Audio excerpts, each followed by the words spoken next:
In 1968, Maurice Blessinger owned a restaurant franchise. In this franchise that she owned, she thought it would be a great idea, in fact, that she proposed that she believed in segregation due to the Bible.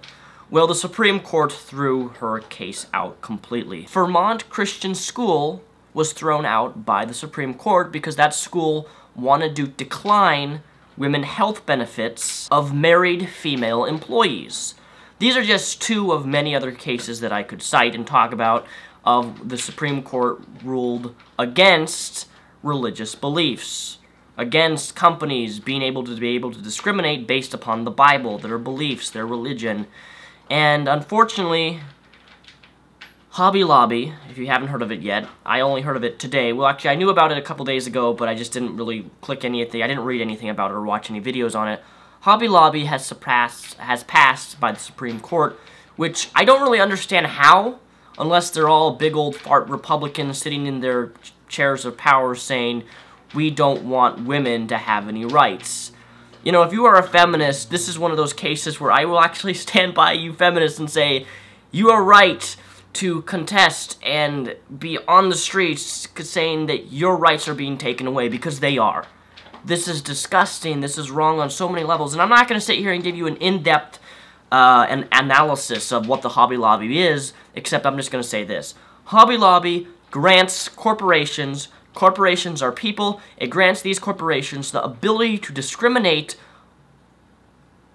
on their employees based upon their religious beliefs. I don't even know what else to say about this, except that you've opened the Supreme Court, the Pandora's box to religious righteousness, if that's the best way to describe it here. Maybe it's because now, the biggest corporation of all that these religious folks want is for that man in the sky, that deity, to have rights. Maybe that's the real issue here. We're giving that deity rights. This is where one of my favorite quotes by one of our founding fathers really does apply to this situation here. History, I believe, furnishes no example of priest-ridden people maintaining a free civil government. This marks the lowest grade of ignorance of which their civil as well as their religious leaders are always availed themselves for their own purposes.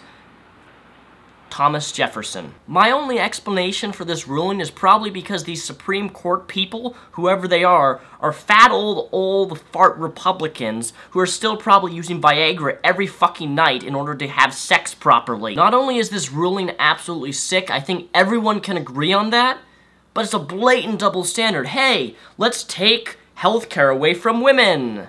Hey, let's grant healthcare for men. They're still allowed their Viagra. That's covered. Their vasectomies, that's covered. But let's take away, you know,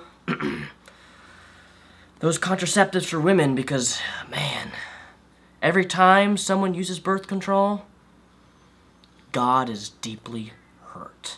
This is the time where I support the phrase war on religion, because this is where corporations who are people are imposing their religion on you, and we have to stand and fight this sort of shit. I mean, let's be realistic here. Having your corporation, who's a person, or the employer who's employing you, choose your healthcare plan is just like granting them the ability to administer your home insurance or car insurance.